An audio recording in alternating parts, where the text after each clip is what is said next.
अस्सलाम वालेकुम। Irfan Malik Hyde Park Canada की जानब से हाजिर है। परेल भाई, जी बड़ी दिलचस्प गुफ्तगू थी और बड़ा लोग इनवाक से सुन भी रहे हैं। 71 फिर 77 जी अब लाहौर तशरीफ़ ले आए 74 में। जी बिल्कुल। उसके बाद आज तक की ज़रा आप मैगज़ीन भी निकालते रहे, आप जी लिखने पढ़ने का काम भी करते जी रहे, बिल्कुल। आपने बहुत जदोजहद भी की, लोगों को भी पढ़ाया लिखाया, मुझ जैसे सैकड़ों लोग को के आप मेंटर हैं। उस जदोजहद के बारे में ज़रा 74 से लेके आज तक थोड़ा सा कंपाउंड कीजिए उसको। बेसिकली इरफान साहब ਜਿਹੜਾ ਲਾਹੌਰ ਆ ਕੇ ਉਹ ਵਕਤ ਜਿਹੜਾ ਥੋੜਾ ਜਿਹਾ ਵਕਤ ਸੀ ਉਹਦੇ ਵਿੱਚ ਮੇਰਾ ਜਿਹੜਾ ਜ਼ਿਆਦਾ ਵਕਤ ਜਿਹੜਾ ਗੁਜ਼ਰਦਾ ਸੀ ਉਹ ਚਾਰ ਮਜ਼ਾਕ ਜਿੱਥੇ ਹੁਣੇ ਤੁਸੀਂ ਗਏ ਹੋ ਲਿਆਕਤ ਸਾਹਿਬ ਜੀ ਦੇ ਸਰ। ਤਖਲੀਕਾਤ ਤੇ ਉਹਦੇ ਨਾਲ ਹੀ ਜਿਹੜਾ ਨਾ ਚਾਰ ਮਜ਼ਾਕ ਦੇ ਉੱਤੇ ਮਜ਼ਦੂਰ ਸਰ ਪਾਰਟੀ ਦਾ ਦਫ਼ਤਰ ਸੀ अच्छा जी। ਤੇ ਅਸੀਂ ਸਾਰੇ ਜਿਹੜੇ ਅਸੀਂ ਸਾਰੇ ਯਾਨੀ ਬਿਲਾ ਨਾਮਾ ਉੱਥੇ ਇਕੱਠੇ ਹੁੰਦੇ ਸਾਂ। हाँ जी। ਜਿਹਨਾਂ 'ਚ ਤਕੀ ਨਾਇਬ, ਮਹਿਫੂਜ਼ ਮਲਕ, अच्छा ਮੀਰੂ, जी। ਅਫਜ਼ਲ ਮਲਕ ਜਿਹੜੇ ਆਰਕੀਟੈਕਟ ਨੇ ਸਾਡੇ ਕਲੱਬ ਦੇ ਮੈਂਬਰ ਵੀ ਨੇ, ਹੋਰ ਇਸ ਤਰ੍ਹਾਂ ਕਾਫੀ ਲੋਕ ਜਿਹੜੇ ਨੇ अच्छा ਉਹ ਅਸੀਂ ਜਿਹੜੇ ਆ ਨਾ ਤਕਰੀਬਨ ਡੇਲੀ ਬੇਸਿਸ ਦੇ ਉੱਤੇ ਅੱਛਾ। ਇਕੱਠੇ ਹੁੰਦੇ ਸਾਂ। ठीक है। ਔਰ ਡਿਫਰੈਂਟ ਜਿਹੜਾ ਇਸੇ ਜ਼ਮਾਨੇ 'ਚ ਹੀ 74 ਦੇ ਵਿੱਚ ਜ਼ੈਨਬ ਸ਼ਾਹ ਜੀ ਵੀ ਲਾਹੌਰ ਆ ਚੁੱਕੇ ਸਨ अच्छा जी। ਤੇ ਉਹਨਾਂ ਨਾਲ ਵੀ ਇੱਕ ਸਿਲਸਿਲਾ ਜਿਹੜਾ ਸ਼ੇਖਪੁਰੇ ਦੇ ਦਰਮਿਆਨ ਕੋਈ ਯਾਨੀ ਮੁਸਤਕਿਲ ਨਹੀਂ ਸੀ, ਉਹ ਮੁਸਤਕਿਲ ਬੁਨਿਆਦਾਂ ਦੇ ਉੱਤੇ ਹੋ ਗਿਆ।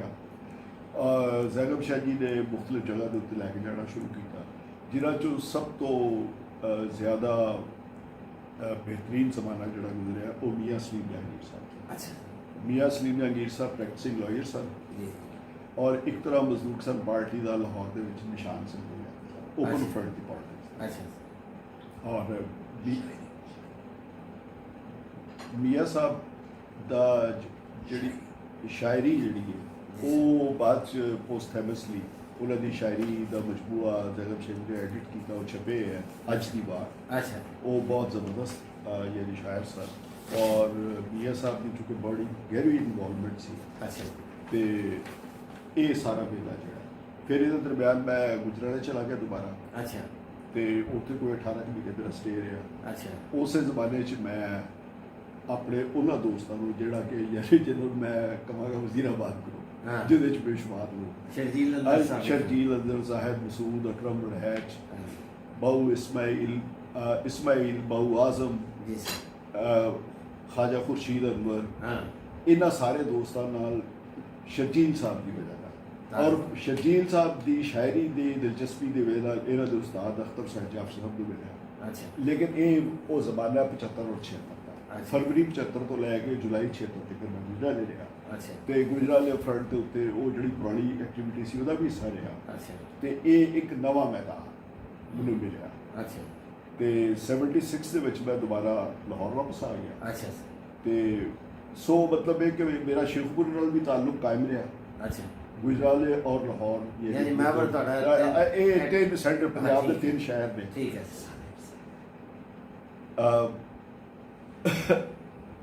ਇਹ ਸਾਰਾ ਜਿਹੜਾ ਹੈ ਇਹ ਕਰਦਿਆਂ ਕਰਾਦਿਆਂ ਪੜ੍ਹਾਈ ਲਿਖਾਈ ਨਾਲ ਦਿਲਚਸਪੀ ਪੈਦਾ ਹੋਈ। ਅੱਛਾ। ਜ਼ੈਨਬ ਸ਼ਾਹ ਜੀ ਦੀ ਵਜ੍ਹਾ ਨਾਲ ਬਹੁਤ ਹੀ ਇਹਨਾਂ ਨੂੰ ਮਤਲਬ ਇਸੇ ਜ਼ਮਾਨੇ 'ਚ ਹੀ 5 ਜੁਲਾਈ 77 ਨੂੰ ਮਾਰਸ਼ਲ ਲਾ ਲੱਗਾ अच्छा ਤੇ ਜਿਹੜਾ PNA ਦਾ ਇੰਸਟੀਚਿਊਸ਼ਨ ਉਸ ਤੋਂ ਪਹਿਲੇ ਚੱਲ ਰਿਹਾ ਸੀ अच्छा ਤੇ ਤੁਹਾਡਾ ਪੁਰਾਣਾ ਮਹੱਲਾ ਜਿਹੜਾ ਲక్ష్ਮੀ ਚੌਕ, ਜੀ ਉੱਥੇ ਤੱਕ ਜਿਹੜੇ ਜ਼ਿਆਦਾ ਵੱਡੇ ਵਾਕਿਆਤ ਹੋਏ, ਰਤਨ ਸੈਨ ਵਾਲਾ ਵਾਕਿਆ ਔਰ ਹਾਂਜੀ। ਸਾਰੇ जी सर। ਉਹਨਾਂ ਨੂੰ ਵੀ ਯਾਨੀ ਦੂਰ ਨਜ਼ਦੀਕ ਤੋਂ ਦੇਖਣ ਦਾ ਮੌਕਾ ਮਿਲਿਆ। ਵੱਡਾ ਵਾਕਿਆ ਮੌਲਾਨਾ ਨਾਲ ਹੋਇਆ, ਸ਼ਾਹ ਮਧਵਾਨੀ ਨਾਲ, ਲਾਹੌਰ ਏਅਰਪੋਰਟ ਤੋਂ ਆ ਰਹੇ ਸਨ, ਉਹਨਾਂ 'ਤੇ ਹਮਲਾ ਹੋਇਆ, ਉਹਨਾਂ ਦੀ ਪੱਗ ਦਾ ਇਸ਼ੂ ਜੋ ਜੀ ਬੜਿਆ, ਸਰ। ਬੜਾ ਰਿਲੀਜੀਅਸ ਸੈਂਟੀਮੈਂਟ ਵਿੱਚ ਸ਼ਾਮਿਲ ਹੋ जी ਗਿਆ सर। ਤੇ ਇਹ ਅਸੀਂ ਵੇਖਦੇ ਹੀ ਇਹ 5 ਜੁਲਾਈ 77 ਦਾ ਮਾਰਸ਼ਲ ਲੱਗ ਗਿਆ अच्छा ਤੇ ਇੱਕ ਰਿਪਰੈਸ਼ਨ ਦਾ ਇਹੋ ਜਿਹਾ ਦੌਰ ਸ਼ੁਰੂ ਹੋਇਆ अच्छा ਜਿਹੜਾ ਕਿ ਸ਼ਾਇਦ ਹਾਲੇ ਤੱਕ ਉਹਦੇ ਉਹ ਚੱਲ ਰਿਹਾ ਜਾਂ ਉਹਦੇ ਅਸਰ ਬਾਕੀ यानी ਅੱਜ सारियां जवानियां लै गया सर। ਜਵਾਨੀਆਂ ਲੱਗ ਗਿਆ। ਇਹਦੇ ਵਿੱਚ ਜਿਹੜਾ ਉਹਦੇ ਵਿੱਚ ਜਿਹੜਾ ਸਭ ਤੋਂ ਇੰਪੋਰਟੈਂਟ ਵਾਕਿਆ ਜਿਹੜੀ ਤੁਹਾਡੇ ਨਾਲ ਗੱਲ ਸ਼ੇਅਰ ਕਰਨ ਵਾਲੀ ਹੈ ਉਹ ਇਹ ਭੁੱਟੋ ਸਾਹਿਬ ਦੀ 4 ਜੁਲਾਈ 1999 ਦੀ ਫਾਂਸੀ। जी सर। 4 ਅਪ੍ਰੈਲ 1900 हाँ 4 ਅਪ੍ਰੈਲ 1979 ਦੀ ਫਾਂਸੀ। जी सर। ਉਹ ਫਾਂਸੀ ਦਾ ਸਾਨੂੰ ਪਤਾ ਲੱਗ ਗਿਆ अच्छा ਤੇ ਸਾਨੂੰ ਪਤਾ ਲੱਗ ਮੈਂ ਸੈਕਟਰੀਏਟ ਸਾਂ ਤੇ ਪਤਾ ਲੱਗਾ ਕਿ ਉਹਨਾਂ ਦਾ ਗਾਇਬਾਨਾ ਨਮਾਜ਼ ਜਨਾਜ਼ਾ ਹੋਣਾ ਹੈ। हम्म, ਤੇ ਅਸੀਂ ਮੈਂ ਸੈਕਟਰੀਏਟ ਤੋਂ ਨਿਕਲ ਕੇ ਨਾਲ ਸਾਡਾ ਇੱਕ ਹੈਡ ਮੇਰਾ ਹੈਡ ਕੇਸ਼ੀਅਰ ਸੀ ਤੁਫੈਲ ਉਹਦਾ ਨਾਂ ਹੈ, हम्म, ਉਹ ਪੀਪਲਸ ਪਾਰਟੀ ਦਾ ਬੜਾ ਐਕਟਿਵਿਸਟ ਸੀ। ਅਸੀਂ ਦੋਵੇਂ ਉੱਥੇ ਪਹੁੰਚੇ हम्म, ਤੇ ਉੱਥੇ ਏਡੀ ਵੱਡੀ ਪੀਪਲਸ ਪਾਰਟੀ ਚੋਂ 100-150 ਬੰਦਾ ਭੁੱਟੋ ਸਾਹਿਬ ਨੇ ਗਾਇਬਾਨਾ ਨਮਾਜ਼ ਉਹ ਗਾਇਬਾਨਾ ਨਮਾਜ਼ ਜਨਾਜ਼ਾ ਮਲਕ ਸਈਦ ਹਸਨ ਨੇ ਲੀਡ ਕੀਤੀ, ਨਮਾਜ਼ ਬਕਾਇਦਾ ਇਮਾਮਤ ਕੀਤੀ अच्छा ਔਰ ਉਹਦੇ ਵਿੱਚ ਕਾਫੀ ਮਤਲਬ ਹੈ ਕਿ ਲੇਕਿन वो गायबाना नमाज जनाजा हुई अच्छा। अगर जो बहुत घट। अच्छा अच्छा प्रवीण भाई, मैं एक तरह सवाल मेरे जहन से आता है कि 100-150 बंदा हाँ जी जनाब ने जिस तरह फरमाया जी, मैं उन्होंने भी याद है कि अच्छा ये खौफ की वजह ना लोग नहीं आए या की मसला की सी, मतलब वजाहत करनी बड़ी ज़रूरी है। हाँ जी ਉਹਦੀ ਵਜ਼ਾਹਤ ਇਹ ਹੈ ਕਿ 5 ਜੁਲਾਈ 77 ਤੋਂ ਪਹਿਲੇ ਦੇ ਜਿਹੜੇ ਵਾਕਿਆਤ ਨੇ ਜੀ। ਜਿਹੜੇ ਪੀਐਨਏ ਦੇ ਸਟੇਸ਼ਨ ਦੇ ਵਾਕਿਆਤ ਸਨ ਉਸ ਤੋਂ ਪਹਿਲੇ ਉਹ ਵਾਕਿਆ ਹੋ ਚੁੱਕਿਆ ਸੀ ਜਿਹੜਾ ਨੀਲਾ ਗੁੰਬਦ ਫੌਜੀਆਂ ਦੇ ਗੋਲੀ ਚਲਾਉਣ ਤੋਂ ਇਨਕਾਰ ਕੀਤਾ ਸੀ। अच्छा ਉਹਦੇ ਨਾਲ ਲੋਕਾਂ ਦੇ ਵਿੱਚ ਇੱਕ ਦਹਿਸ਼ਤ ਦਾ ਸਮਾਂ ਬਣ ਗਿਆ ਸੀ। ओह अच्छा अच्छा अच्छा ਇੱਕ ਤੇ ਜਿਹੜਾ ਪੀਐਨਏ ਦੀ ਐਜੀਟੇਸ਼ਨ ਬਹੁਤ ਵਾਇਲੈਂਟ ਐਜੀਟੇਸ਼ਨ ਸੀ, जी सर। ਹੈ ਸਾਰੀ ਅਰਬਨ ਸੀ, हाँ जी। ਰੂਰਲ ਉਹਦਾ ਕੋਈ ਹਿੱਸਾ ਨਹੀਂ ਸੀ। हाँ जी ਅੱਜ ਵੀ ਕੋਈ ਬੰਦਾ ਸਾਬਤ ਨਹੀਂ ਕਰ ਸਕਦਾ ਕਿ ਪੀਐਨਏ ਦਾ ਐਜੀਟੇਸ਼ਨ ਕਿਸੇ ਤਰ੍ਹਾਂ ਵੀ ਰੂਰਲ ਏਰੀਆ 'ਚ ਗਿਆ। ठीक ਇਹ ਸਾਰੇ ਦਾ ਸਾਰਾ ਅਰਬਨ ਸੈਂਟਰਸ ਦੇ ਵਿੱਚ ਹਾਂਜੀ। ਔਰ ਜਿਨ੍ਹਾਂ ਸ਼ਹਿਰਾਂ ਦਾ ਜ਼ਿਆਦਾ ਨਾਂ ਲਿਆ ਜਾਂਦਾ ਉਹਨਾਂ 'ਚ ਫੈਸਲਾਬਾਦ, ਲਾਹੌਰ, ਹਾਂ। ਗੁਜਰਾਂਵਾਲਾ, ਕਸੂਰ, ਮੁਲਤਾਨ, ਇਹ ਉਹਨਾਂ ਸ਼ਹਿਰਾਂ ਦਾ ਜ਼ਿਆਦਾ ਜ਼ਿਕਰ ਹੈ हम्म, अच्छा ਤੇ ਇਸ ਵਾਸਤੇ ਇਹ ਅਰਬਨ ਬੇਸਡ ਸੀ। अच्छा ਲੇਕਿਨ ਜਿਹੜੇ ਵਾਕਿਆਤ 5 ਜੁਲਾਈ 77 ਦੇ ਬਾਅਦ ਜ਼ਿਆਉਲ ਹਕ ਦੇ ਮਾਰਸ਼ਲਾਂ ਦੇ ਬਾਅਦ ਹੋਏ ਉਹਨਾਂ ਨੇ ਉਸ ਸਪਰੈਸ਼ਨ ਉਸ ਖੌਫ ਦੇ ਵਿੱਚ ਮਜ਼ੀਦ ਇਜ਼ਾਫਾ ਕੀਤਾ। और अच्छा एक सवाल मैं इस सेगमेंट से जाते जाते पूछांगा कि ਜੀ ਜੀ नया ज़माना और अवामी जमहूरी फोरम ਅੱਜ ਇਹ 2000 ਦੇ ਵਿੱਚ ਇਹ ਮੇਰੇ ਦੋਸਤ ਨੇ ਜਾਵੇਦ ਅਖਤਰ, ਤੁਸੀਂ ਉਹਨਾਂ ਨੂੰ ਜਿਸ ਤਰ੍ਹਾਂ ਮਿਲੇ ਹੋ, Yes, ਇਹ sir. ਬਲੋਚਿਸਤਾਨ ਤੋਂ ਆਏ ਤੇ ਇਹਨਾਂ ਦੇ ਜ਼ਿਹਨ ਦੇ ਵਿੱਚ ਸਭ ਤੋਂ ਵੱਡਾ ਸਵਾਲ ਇਹ ਸੀ ਕਿ ਯਾਰ ਜਿਹੜਾ ਲੈਲੋ ਨਹਾਰ ਔਰ ਅਲਫਤਾ ਦਾ ਜ਼ਮਾਨਾ ਹੈ ਉਹ ਬਹੁਤ ਜ਼ਿਆਦਾ ਮਤਲਬ ਐਜੂਕੇਟ ਕਰਨ ਦਾ ਤਰੀਕਾ ਸਾਨੂੰ ਤੇ ਐਸਾ ਰਸਾਲਾ ਨਿਕਲਣਾ ਚਾਹੀਦਾ। ਸੋ ਜ਼ੈਗਮ ਸ਼ਾਹੀ ਦੇ ਸਾਹਮਣੇ ਅਸੀਂ ਰੱਖਿਆ, ਉਹਨਾਂ ਨੇ ਜ਼ੈਗਮ ਸ਼ਾਹੀ ਨੇ ਸਾਨੂੰ ਸਪੋਰਟ ਕੀਤਾ, ਉਹਨਾਂ ਨੇ ਫੰਡਸ ਇਕੱਠੇ ਕੀਤੇ। ਲੇਕਿਨ ਸਾਡੇ ਕੋਲੋਂ ਇੱਕ ਗਲਤੀ ਇਹ ਹੋ ਗਈ ਕਿ ਅਸੀਂ ਸ਼ੁਐਬ ਆਜ਼ਮ ਨੂੰ ਦੇ ਨਾਂ ਦੇ ਉੱਤੇ ਹੀ ਜਾਵੇਦ ਅਖਤਰ ਨੇ ਉਹਨੂੰ ਡੈਕਲੇਰੇਸ਼ਨ ਲੈਤਾ ਔਰ ਪੈਸੇ ਅਕਾਊਂਟ ਵੀ ਉਹਦੇ। अच्छा ਇਹ ਨਵਾਂ ਜ਼ਮਾਨਾ ਲਾਂਚ ਕੀਤਾ ਮਈ 2000 ਦੇ ਵਿੱਚ। अच्छा ਮਈ 2000 ਤੋਂ ਲੈ ਕੇ ਤੇ ਮਈ 2003 ਤੱਕ ਯਾਨੀ 36 ਇਸ਼ੂ ਮੈਂ ਸ਼ੁਐਬ ਆਜ਼ਮ ਨਾਲ ਮਿਲ ਕੇ ਕੱਢੇ वेरी गुड ਔਰ ਉਹਦੇ ਬਾਅਦ ਸ਼ੁਐਬ ਆਦਲ ਦੀਆਂ ਮਤਲਬ ਕੁਝ ਮਖਸੂਸ ਆਦਤਾਂ ਦੀ ਵਜ੍ਹਾ ਨਾਲ ਮੈਂ ਉਹਨੂੰ ਛੱਡ ਦਿੱਤਾ। ਲੇਕਿਨ ਕੁਝ ਮਹੀਨੇ ਬਾਅਦ ਹੀ ਅਵਾਮੀ ਜਮਹੂਰੀ ਫੋਰਮ ਜਿਹੜੇ ਕੱਢ ਰਹੇ ਸਨ ਦੋਸਤ, ਜਿਹਨਾਂ 'ਚ ਲਿਆਕਤ ਸਾਹਿਬ, ਰਾਣਾ ਅਬਦੁਰ ਰਹਿਮਾਨ ਸਾਹਿਬ, ਬੇਸਿਕਲੀ ਅਜ਼ੀਜ਼ ਸਾਹਿਬ ਜਿਹੜੇ ਪ੍ਰੋਫੈਸਰ ਇਸੂਦੀਨ ਦੀ ਛੱਤ जी ਚਾਹ सर। ਇਹ ਸਾਰੇ ਪਹਿਲੇ ਕੱਢ ਰਹੇ ਸਨ 6ਵੇਂ 7ਵਾਂ ਇਸ਼ੂ। ਇਹਨਾਂ ਨੂੰ ਪਤਾ ਲੱਗਾ ਕਿ ਪ੍ਰਵੇਜ਼ ਜੀ ਨੇ ਨਿਆਂ ਜ਼ਮਾਨਾ ਛੱਡ ਦਿੱਤਾ। ਇਹਨਾਂ ਨੇ ਮੈਨੂੰ ਦਾਵਤ ਦਿੱਤੀ ਕਿ ਤੁਸੀਂ ਸਾਡਾ ਅਵਾਮੀ ਜਮਹੂਰੀ ਫੋਰਮ 'ਚ ਆ ਜਾਓ। अच्छा अच्छा ਫਿਰ ਮੈਂ ਇਹਨਾਂ ਨਾਲ ਮਿਲ ਕੇ जी ਤੇ ਉਹ ਇੱਕ ਨਵਾਂ ਐਡੀਟੋਰੀਅਲ ਬੋਰਡ ਬਣਿਆ ਜਿਹਦੇ ਵਿੱਚ ਅਮਰ ਰਿਆਜ਼ ਐਡੀਟਰ ਸੀ ਤੇ 2 ਅਸੀਂ ਜੁਆਇੰਟ ਐਡੀਟਰ ਸਾਂ, ਸ਼ੇਖ ਕਲਬੇ ਅਲੀ ਤੇ ਮੈਂ। ਅਸੀਂ ਇਹਦੇ 52 ਇਸ਼ੂ ਕੱਢੇ ਔਰ ਇਹ 52 ਇਸ਼ੂ ਅਸੀਂ 2003 ਤੋਂ ਲੈ ਕੇ 2012 ਤੱਕ ਯਾਨੀ 9 ਸਾਲ ਦੇ ਅਰਸੇ ਦੇ ਵਿੱਚ ਅਸੀਂ ਕੋਈ 52 ਇਸ਼ੂਜ਼ ਇਹਦੇ ਕੱਢੇ अच्छा ਜਿਹੜੇ अच्छा, ਕਿ ਲੈਂਡਮਾਰਕ ਸੀ। जी thank you very much Pravesh भाई। अगले सैगमेंट ਦੇ ਵਿੱਚ ਮੈਂ ਤੁਹਾਡੇ ਕੋਲ ਇੱਕ ਬੜਾ ਨਜ਼ਰੀਆਤੀ ਸਵਾਲ ਜੀ ਪੁੱਛਾਂਗਾ ਜੀ ਜੋ ਮੇਰੀ ਬਹੁਤ ਜਿੰਨੀ ਬਹੁਤ ਸ਼ੁਕਰੀਆ। ਅਹਿਲੀਅਤ ਜਿੰਨੀ ਮੇਰੀ ਅਹਿਲੀਅਤ ਮੈਂ जी ਜਵਾਬ ਦੇ इंशाल्लाह हाजिर होंगे हैं जी। अस्सलाम वालेकुम हाइड पार्क कनाडा के नाजरीन और तमाम सियासी वर्कर्स, तमाम सियासी जदोजहद करने वाले साहबान, लेफ़्ट के फोरम से बाएं बाजू की सियासत के हवाले से एक बहुत अजीम शख्सियत, एक बहुत बड़ी शख्सियत परवेज़ मजीद साहब से मैंने बड़ी मुश्किल से टाइम लिया।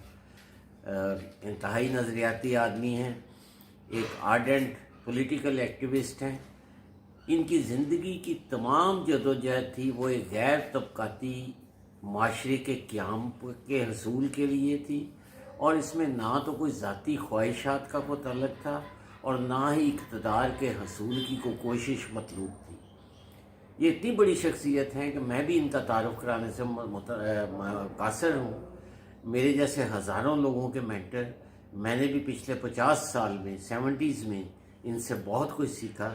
प्रवीण भाई अस्सलाम वालेकुम। अस्सलाम वालेकुम जी। नाजरीन की दिलचस्पी के लिए, खैर आप तो किसी तारुफ के मुताबिक नहीं हैं, लेकिन नाजरीन की दिलचस्पी के लिए थोड़ी सी अपनी जदोजहद जरा पस मंज़र बयान कीजिएगा। इरफान भाई ਤੁਹਾਡਾ ਬੜਾ ਸ਼ੁਕਰੀਆ, ਤੁਸੀਂ ਇੰਨੇ ਹੌਸਲਾ ਅਫਜ਼ਾ जुमले कहे। और मैं कोई ज़्यादा नुमाया सियासी कारकुन इस सतह ते नहीं रहा। अगर तुसी इसरार करते हो तो मैं ये इकरार करना कि मैं ज़ाहिर है कि मैं जी अपनी कमिटमेंट है ਉਹਦੇ ਤੋਂ ਮੇਰਾ ਬੈਕ ਆਊਟ ਕਰਨ ਦਾ ਤੇ ਕੋਈ परवेज़ भाई मैं थोड़ी नहीं तस्वीर करदा, तुसी सियासी कारकुनां दे उस्ताद हो सर, तुसी सियासी कारकुन नहीं। ਅਸੀਂ ਇਸ ਤਰ੍ਹਾਂ ਹੀ ਦੇਖਿਆ। ਤੁਸੀਂ ਬਿਲਕੁਲ ਸਹੀ ਫਰਮਾ ਰਹੇ ਹੋ। ਅਸੀਂ ਵੀ ਜਿਹੜੀ ਜਨਰੇਸ਼ਨ ਤੋਂ ਸਿੱਖਿਆ ਉੱਥੇ ਵੀ ਤਕਰੀਬਨ ਇਸੇ ਤਰ੍ਹਾਂ ਹੀ ਸੀ। ਔਰ ਅਸੀਂ ਉਸੇ ਮੁਖਸਰਨ ਹੈ ਕਿ ਜੀ ਮੇਰਾ ਗੁਜਰਾਂਵਾਲੇ ਪੈਦਾਇਸ਼ ਹੋਈ 17 ਅਗਸਤ 1950 ਦੇ ਵਿੱਚ, ਤੇ ਸਕੂਲਿੰਗ ਦਾ ਜ਼ਮਾਨਾ ਚੱਲ ਰਿਹਾ ਸੀ। ਅੱਛਾ। ਤੇ ਅਸੀਂ ਹਾਲੀ ਥੋੜੀ ਜੀ ਯਾਨੀ ਅਖਬਾਰ ਪੜ੍ਹਨ ਦਾ ਔਰ ਇਸ ਤਰ੍ਹਾਂ ਦੀਆਂ ਚੀਜ਼ਾਂ ਦੇ ਵਿੱਚ ਦਿਲਚਸਪੀ ਲੈਂਦੇ ਜਾਂ ਥੋੜ੍ਹਾ ਬਹੁਤ ਪੜ੍ਹਾਈ ਲਿਖਾਈ ਨਾਲ, ਤੇ ਸਾਡੀ ਜ਼ਿੰਦਗੀ ਦੇ ਵਿੱਚ ਪਹਿਲਾ ਵੱਡਾ ਸਿਆਸੀ ਵਾਕਿਆ ਹੋਇਆ। ਅੱਛਾ। ਸਿਆਸੀ ਵਾਕਿਆ ਹੋਇਆ ਕਿ ਸਨ 58 ਚ ਅਯੂਬ ਖਾਨ ਦਾ ਮਾਰਸ਼ਲ ਲੱਗਾ। ਅੱਛਾ। ਤੇ ਮੈਨੂੰ ਯਾਨੀ ਮੈਂ 8 ਸਾਲ ਦਾ ਸਾਂ, ਮੈਨੂੰ ਥੋੜੀ ਬਹੁਤ ਉਹਦੀ ਸਮਝ ਓਵਰ ਦਾ ਈਅਰਸ 5-6 ਸਾਲ ਗੁਜ਼ਰਦਿਆਂ ਉਹਨਾਂ ਹਾਲਾਤ ਦੀ ਕਾਫੀ ਵਾਕਫੀਅਤ ਹੋ ਗਈ। ਤੇ ਵੱਡਾ ਵਾਕਿਆ ਹੋਇਆ ਜਿਸ ਵੇਲੇ ਪਾਕਿਸਤਾਨ ਦੇ ਲੈਵਲ ਤੇ ਵੱਡੀ ਪੋਲੀਟੀਕਲ ਅਪਹੀਵਲ ਹੋਈ। ਅਯੂਬ ਖਾਨ ਦੇ ਖਿਲਾਫ ਮਾਦਰ ਮਿਲਤ ਨੇ ਇਲੈਕਸ਼ਨ ਲੜਨ ਦਾ ਫੈਸਲਾ ਕੀਤਾ। ਅੱਛਾ। ਇਹ ਉਹ ਫੈਸਲਾ ਸੀ ਜਾਂ ਇਹ ਵੱਡਾ ਵਾਕਿਆ ਸੀ ਜਿਹਦੇ ਤੇ ਹਰ ਤਰ੍ਹਾਂ ਦਾ ਯਾਨੀ ਸਾਹਿਬੁਲ ਫਿਕਰ, ਸਾਹਿਬੁਲ ਰਾਏ ਬੰਦਾ ਜਾਂ ਸਾਡੇ ਵਰਗੇ ਜਿਹੜੇ ਹਾਲੀ ਕਿਧਰੇ 9ਵੀਂ 10ਵੀਂ ਤੋਂ ਵੀ ਪਹਿਲੇ ਯਾਨੀ 6ਵੀਂ 7ਵੀਂ 8ਵੀਂ ਦੇ ਲੈਵਲ ਤੇ ਇਹਦੇ ਤੋਂ ਮੁਤਾਸਰ ਹੋਏ। ਅੱਛਾ। ਔਰ ਅਸੀਂ ਪਹਿਲੀ ਵਾਰੀ ਜ਼ਿੰਦਗੀ ਨੂੰ ਇਸ ਰੁਖ ਤੋਂ ਦੇਖਣਾ ਸ਼ੁਰੂ ਕੀਤਾ। ਅੱਛਾ। ਇਹ ਵਾਕਿਆ ਜਿਹੜਾ ਇਹਦੇ ਅਸਰਾਤ ਜਿੰਨੀ ਦੇਰ ਦੁਨੀਆ ਰਹੇਗੀ ਔਰ ਜਿੰਨੀ ਦੇਰ ਪਾਕਿਸਤਾਨ ਦਾ ਰਹੇ, ਇਹਦੇ ਵਾਕਿਏ ਦੇ ਅਸਰਾਤ ਹਮੇਸ਼ਾ ਰਹਿਣਗੇ। ਠੀਕ ਹੈ ਸਰ। ਕਿਉਂਕਿ ਇੱਕ ਨੁਕਤਾ ਨਜ਼ਰ ਇਹ ਵੀ ਹੈ ਕਿ ਮਸ਼ਰਕੀ ਪਾਕਿਸਤਾਨ ਨਾਲੋਂ ਮਗਰਬੀ ਪਾਕਿਸਤਾਨ ਦੀ ਅਲੱਦਗੀ ਦੀ ਬੁਨਿਆਦ ਵੀ ਤਕਰੀਬਨ 64 ਦੇ ਇਲੈਕਸ਼ਨ ਰੱਖਦੀ ਸੀ। ਅੱਛਾ। ਬਹਰਹਾਲ ਤੇ ਮੈਂ ਆਪਣੇ ਬਜ਼ੁਰਗਾਂ ਦੀ ਵਜ੍ਹਾ ਨਾਲ ਇਹਦੇ ਤੋਂ ਕਾਫੀ ਵਾਕਫ ਸਾਂ। ਮੇਰੇ ਵਾਲਿਦ ਸਾਹਿਬ ਐਕਟਿਵਲੀ ਬਾਵਜੂਦ ਸਰਕਾਰੀ ਮੁਲਾਜ਼ਮ ਹੋਣ ਦੇ ਮਾਦਰ ਮਿਲਤ ਨੂੰ ਸਪੋਰਟ ਕਰਦੇ ਸਨ। ਅੱਛਾ। ਬਾਅਦ 'ਚ ਉਹਨਾਂ ਦੇ ਉੱਤੇ ਉਹ ਥੋੜ੍ਹਾ ਜਿਹਾ ਔਰ ਉਹਨਾਂ ਦੇ ਹਲਕਾ ਅਸਰ ਜਾਂ ਉਹਨਾਂ ਦਾ ਜਿਹੜਾ ਦੋਸਤਾਂ ਦਾ ਗਰੁੱਪ ਸੀ ਉਹਨਾਂ ਦੇ ਵਿੱਚ ਚੌਧਰੀ ਹਸਨ ਸਾਹਿਬ, ਅੱਛਾ, ਰਫੀਕ ਚੌਧਰੀ, ਸੈਯਦ ਸਿਕਤੁਲ ਹਸਨ ਜ਼ੈਗਮ ਜਿਹੜੇ ਗੁਜਰਾਂਵਾਲੇ ਕੌਮੀ ਦਲੇਰ ਦੇ ਐਡੀਟਰ ਸਨ ਜੀ ਸਰ, ਔਰ ਹੋਰ ਕਾਫੀ ਲੋਕ ਸਨ। ਉਹਨਾਂ 'ਚ ਸਿਰਫ ਅੱਬਾ ਜੀ ਇਕੱਲੇ ਸਰਕਾਰੀ ਨੌਕਰ ਸਨ, ਬਾਕੀ ਸਾਰੇ ਆਪਣੇ ਇੰਡੀਪੈਂਡੈਂਟ ਦੀ ਲਿਵਿੰਗ ਸੀ ਜੀ ਸਰ। ਉਹ ਸਾਲੀ ਵਾਕਿਏ ਦੇ ਅਸਰਾਤ ਇੱਕ ਹੋਰ ਤਰ੍ਹਾਂ ਤਰਤੀਬ ਉਹਦੀ ਬਦਲ ਗਈ ਕਿ ਸਨ 65 ਦੀ ਜੰਗ ਹੋ ਗਈ। ਅੱਛਾ। ਤੇ ਗੁਜਰਾਂਵਾਲਾ ਜਿਹੜਾ ਹੈ ਉਹ ਇੱਕ ਤਰ੍ਹਾਂ ਫਰੰਟ ਲਾਈਨ ਦੇ ਬਹੁਤ ਕਰੀਬ, ਯਾਨੀ ਤੁਹਾਨੂੰ ਪਤਾ ਹੈ ਕਿ ਦੁਨੀਆ ਦੀ ਸਭ ਤੋਂ ਵੱਡੀ ਟੈਂਕਾਂ ਦੀ ਲੜਾਈ ਉਹ ਚਵਿੰਡੇ ਦੇ ਮਾਸ ਤੇ ਹੋਈ ਜੀ ਸਰ। ਤੇ ਇਸ ਵਾਸਤੇ ਗੁਜਰਾਂਵਾਲਾ ਜਿਹੜਾ ਨਾ ਜਿਹੜੀ ਉਹਦੀ ਫਰੰਟ ਲਾਈਨ ਦੇ ਬਾਅਦ ਸਭ ਤੋਂ ਵੱਡਾ ਬੈਸਟਨ ਬਣ ਗਿਆ। ਅੱਛਾ ਸਰ। ਤੇ ਉਹਨੇ ਵੀ ਇੱਕ ਯਾਨੀ ਤੁਸੀਂ ਸਮਝੋ ਕਿ 64 ਦੇ ਵਿੱਚ ਵਾਕਿਆ ਦੀ ਕਿਹੋ ਜਿਹੀ ਤਰਤੀਬ ਸ਼ੁਰੂ ਹੋਈ। ਫਿਰ ਉਸ ਵੇਲੇ ਵੀ ਸਮਝ ਆਉਣ ਲੱਗ ਗਈ ਜਿਸ ਵੇਲੇ ਪਾਕਿਸਤਾਨ ਇੰਡੀਆ ਦੀ ਲੜਾਈ ਦਾ ਇਸ਼ੂ ਆਇਆ ਤੇ ਫਿਰ 62 ਦੇ ਵਿੱਚ ਜਿਹੜਾ ਇੰਡੋ ਚਾਈਨਾ ਵਾਰ ਸੀ ਉਹਦੀ ਵੀ ਹੌਲੀ ਹੌਲੀ ਸਮਝ ਆਉਣੀ ਸ਼ੁਰੂ ਹੋਈ ਕਿ ਉਹਦੀ ਜਿਹੜੀਆਂ ਚਾਈਨਾ ਔਰ ਇਸੇ ਜ਼ਮਾਨੇ ਦੇ ਵਿੱਚ ਮੈਂ ਸੈਯਦ ਸਿਕਤੁਲ ਹਸਨ ਜ਼ੈਗਮ ਜਿਹੜੇ ਕਿ ਬਹੁਤ ਮਾਰੂਫ ਸਹਾਫੀ ਔਰ ਗੁਜਰਾਂਵਾਲੇ ਕੌਮੀ ਦਲੇਰ ਦੇ ਐਡੀਟਰ ਔਰ ਉਹਨਾਂ ਦਾ ਬੜਾ ਲੰਬਾ ਜਰਨਲਿਸਟਿਕ ਕੈਰੀਅਰ ਹੈ ਔਰ ਉਹਨਾਂ ਦੀ ਆਪਣੀ ਸਟੈਂਡਿੰਗ ਹੈ। ਹੁਣ ਤਾਂ ਖੈਰ ਉਹਨਾਂ ਦਾ ਇੰਤਕਾਲ ਹੋ ਚੁੱਕਿਆ ਨਵੰਬਰ 2010 'ਚ। ਅੱਛਾ। ਤੇ ਮੈਂ ਆਪਣੇ ਵਾਲਿਦ ਸਾਹਿਬ ਦੀ ਵਜ੍ਹਾ ਨਾਲ ਉਹਨਾਂ ਦੇ ਕਰੀਬ ਹੋਇਆ। ਉਹਨਾਂ ਨੇ ਮੈਨੂੰ ਇਹ ਬਾਏਂ ਬਾਜ਼ੂ ਔਰ ਲੋਕਾਂ ਦੇ ਨਾਲ ਰਹਿਣ ਦਾ, ਲੋਕਾਂ ਦੇ ਮਸਲੇ ਨੂੰ ਸਮਝਣ ਦਾ, ਤਬਕਾਤੀ ਸਮਾਜ ਵਾਸਤੇ ਜਦੋਜਹਿਦ ਕਰਨ ਦਾ ਜਾਂ ਕਮਿਟਮੈਂਟ ਦਾ ਉਹਨਾਂ ਕੋਲੋਂ ਰਸਤਾ ਸਿੱਖਿਆ। ਉਹਨਾਂ ਨੇ ਆਪਣੇ ਹਲਕਾ ਅਸਰ 'ਚ ਮੈਨੂੰ ਦਾਖਲ ਕੀਤਾ ਔਰ ਲੋਕਾਂ ਨਾਲ ਮੁਤਾਰਫ ਕਰਾਇਆ। ਔਰ ਜਿਹੜੇ ਹੈ ਨੇ ਬਜ਼ੁਰਗ ਜ਼ਿੰਦਾ ਨੇ, ਸੈਯਦ ਕੁਰਬਾਨ ਰਜ਼ਾ ਮਾਲਟਨ ਰਹਿੰਦੇ ਨੇ, ਉਹਨਾਂ ਦੀ ਗੁਜਰਾਂਵਾਲੇ ਡਰਾਈ ਕਲੀਨਿੰਗ ਦੀ ਦੁਕਾਨ ਸੀ, ਕਲਿਪਸ ਡਰਾਈ ਕਲੀਨਿੰਗ। अच्छा जी। ਉਹ MKP ਮਜ਼ਦੂਰ ਕਿਸਾਨ ਪਾਰਟੀ ਦੇ ਪੋਲੀਟੀਕਲ ਹੱਬ ਸੀ। अच्छा जी। ਇਸ ਤੋਂ ਪਹਿਲੇ ਜਿਹੜਾ ਮਜ਼ਦੂਰ ਕਿਸਾਨ ਪਾਰਟੀ ਨੇ ਗੁਜਰਾਂਵਾਲੇ 'ਚ ਇੱਕ ਬੜਾ ਵੱਡਾ ਇਕੱਠ ਕੀਤਾ ਸੀ, ਉਹ ਚੌਧਰੀ ਹਫੀਜ਼ ਸਾਹਿਬ ਨੇ, ਜਿੱਥੇ ਹੁਣ ਪ੍ਰੈਜ਼ੈਂਟ ਕਲਾਈਮੈਕਸ ਹੈ, ਇਹ ਉਹਨਾਂ ਦਾ ਰਕਬਾ ਸੀ। ਉੱਥੇ ਬਹੁਤ ਬੜਾ ਪਾਕਿਸਤਾਨ ਦਾ ਇਕੱਠ ਹੋਇਆ। ਉਹਨਾਂ ਦਾ ਬੇਟਾ ਜੁਨੇਦ ਹਫੀਜ਼ ਅੱਜ ਕੱਲ੍ਹ ਬਰਤਾਨੀਆ 'ਚ ਵਕਾਲਤ ਕਰਦਾ। अच्छा ਉਹ ਪਹਿਲਾ ਵੱਡਾ ਸਿਆਸੀ ਇਕੱਠ ਸੀ ਜਿਹਦੇ 'ਚ ਸਾਰੇ ਪਾਕਿਸਤਾਨ ਦੇ ਪੋਲੀਟੀਕਲ ਵਰਕਰ ਆਏ ਸਨ जी। ਤੇ ਮੈਂ ਬਤੌਰ ਯੰਗਸਟਰ ਦੇ ਉਹਦੇ ਵਿੱਚ ਸ਼ਾਮਲ ਹੋਇਆ। Very good. ਔਰ ਇਹਦੇ ਨਾਲ ਹੀ ਯਾਨੀ MKP ਦਾ ਕਿਆਮ ਵੀ ਤਕਰੀਬਨ ਉਸੇ ਜ਼ਮਾਨੇ 'ਚ ਹੋਇਆ। ਕੁਰਬਾਨ ਸੈਯਦ ਕੁਰਬਾਨ ਰਜ਼ਾ ਦੀ ਦੁਕਾਨ ਜਿਹੜੀ ਉਹ ਪੋਲੀਟੀਕਲ ਹੱਬ ਸੀ। MKP ਦੇ ਯਾਨੀ ਪੈਟਰਨਾਈਜੇਸ਼ਨ ਦੇ ਨਾਲ ਜਾਂ ਉਹਨਾਂ ਦੇ ਇੱਕ ਸਟੱਡੀ ਸਰਕਲ ਸ਼ੁਰੂ ਹੋਇਆ, ਜਿਹੜਾ ਕਿ ਮਨਜ਼ੂਰ ਚੌਧਰੀ ਸਾਹਿਬ, ਜਿਹੜੇ ਗੁਜਰਾਂਵਾਲੇ ਦੇ ਬਹੁਤ ਮਸ਼ਹੂਰ ਨਰਸਰੀ ਹੈ, ਨਜ਼ੀਰ ਨਰਸਰੀ, जी सर। ਉਹਨਾਂ ਦੇ ਜਿਹੜੇ ਸਨ ਵਨ ਆਫ ਦਾ ਬ੍ਰਦਰਸ, ਉਹਨਾਂ ਦੇ ਵੱਡੇ ਭਾਈ ਰਫੀਕ ਚੌਧਰੀ ਬਹੁਤ ਮਸ਼ਹੂਰ ਸ਼ਖਸੀਅਤ ਨੇ, ਕਰਾਚੀ ਦਫਨ ਨੇ। ਮਨਜ਼ੂਰ ਚੌਧਰੀ ਸਾਹਿਬ ਦੇ ਘਰ ਸਟੱਡੀ ਸਰਕਲ ਸ਼ੁਰੂ ਹੋਇਆ जी सर। ਤੇ ਤਿੰਨ ਅਸਾਬ ਜਿਹੜੇ ਨੇ, ਜਿਨ੍ਹਾਂ 'ਚ ਅਯੂਬ ਥਾਣੇਦਾਰ ਕਾਫੀ ਮਸ਼ਹੂਰ ਨੇ, ਜੀ ਸਰ। ਮੁਹੰਮਦ ਅਯੂਬ ਥਾਣੇਦਾਰ ਵੀ ਉਹਨਾਂ ਨੂੰ ਕਹਿੰਦੇ ਨੇ। हाँ जी। ਫਿਰ ਉਹਨਾਂ ਦੇ ਤੀਸਰੇ ਜਿਹੜੇ ਸਾਡੇ ਸਨ ਉਹ ਅਸਲਮ ਸਰਾਜਦੀਨ ਸਾਹਿਬ, ਜਿਹੜੇ ਕਿ ਬਾਅਦ 'ਚ ਅਫਸਾਨਾ ਨਿਗਾਰ ਦੇ ਤੌਰ ਤੇ ਬਹੁਤ ਉਹਨਾਂ ਨੇ ਸ਼ੋਹਰਤ ਪਾਈ। बहुत। ਉਹਨਾਂ ਦਾ ਵੀ ਇੰਤਕਾਲ ਹੋ ਚੁੱਕਿਆ। जी सर। ਉਹ ਸਟੱਡੀ ਸਰਕਲ ਜਿਹੜਾ ਹੈ ਤਾਲਿਬ ਇਲਮਾਂ ਦਾ ਤੇ ਟ੍ਰੇਡ ਯੂਨੀਅਨ ਦਾ ਯਾਨੀ ਮਜ਼ਦੂਰਾਂ ਦਾ ਜੀ। ਇਕੱਠਾ ਸੀ। ਔਰ ਇਹਦੇ ਨਾਲ ਭਾਈ ਹਕੀਮਦੀਨ ਪੈਜ਼ੈਂਟ ਫਰੰਟ ਤੇ ਕੰਮ ਕਰਦੇ ਸਨ। ਔਰ ਇਹ ਸਾਰਾ ਨਾਲ ਥੋੜ੍ਹਾ ਬਹੁਤ ਪੈਜ਼ੈਂਟ ਦੇ ਫਰੰਟ ਦੇ ਉੱਤੇ ਸ਼ਹਿਰੀ ਤਨਜ਼ੀਮਾਂ 'ਚ ਕੰਮ ਕਰਨ ਦਾ ਸਟੱਡੀ ਸਰਕਲ ਦੇ ਰਾਹੀਂ ਇਹ ਸਾਰਾ। ਲੇਕਿਨ ਇੱਕ ਦੂਸਰਾ ਪਾਸਾ ਵੀ ਸ਼ੁਰੂ ਹੋ ਗਿਆ। ਉਹ ਇੱਕ ਪੁਰਾਣੇ ਜਰਨਲਿਸਟ ਸਨ ਤਾਰਕ ਮਿਰਜ਼ਾ। जी सर। ਉਹ ਬਾਅਦ 'ਚ ਗੁਜਰਾਂਵਾਲੇ ਮਸਾਵਾਤ ਦੇ ਨਾਮਾ ਨਿਗਾਰ ਵੀ ਰਹੇ, ਬਹੁਤ ਮਸ਼ਹੂਰ ਸ਼ਾਇਰ ਵੀ ਸਨ, ਬੜੇ ਅੱਛੇ। ਉਹਨਾਂ ਦੇ ਰਾਹੀਂ ਮੈਨੂੰ ਥੋੜ੍ਹਾ ਬਹੁਤ ਜਰਨਲਿਜ਼ਮ ਦਾ, ਜ਼ੈਗਮ ਸ਼ਾਹੀ ਦੀ ਵੀ ਕੋਚਿੰਗ। ਜੀ ਸਰ। ਲੇਕਿਨ ਇਹ ਅਰਸਾ ਇਸੇ ਜ਼ਮਾਨੇ 'ਚ ਹੀ ਅਸੀਂ ਸਿਵਲ ਲਾਈਨ ਤੋਂ ਸੈਟਲਟਨ ਚਲੇ ਗਏ। ਉੱਥੇ ਸਾਨੂੰ ਜ਼ਿਆਦਾ ਰਹਿਣ ਦਾ ਮੌਕਾ ਨਹੀਂ ਮਿਲਿਆ ਤੇ 71 ਦੇ ਵਿੱਚ ਯਾਨੀ ਪੀਪਲਸ ਪਾਰਟੀ ਦੇ ਇਕਤਦਾਰ 'ਚ ਆਉਣ ਤੋਂ ਬਹੁਤ ਪਹਿਲੇ जी। ਅਸੀਂ ਸ਼ੁਖਪੁਰੇ ਚਲੇ ਗਏ। अच्छा सर।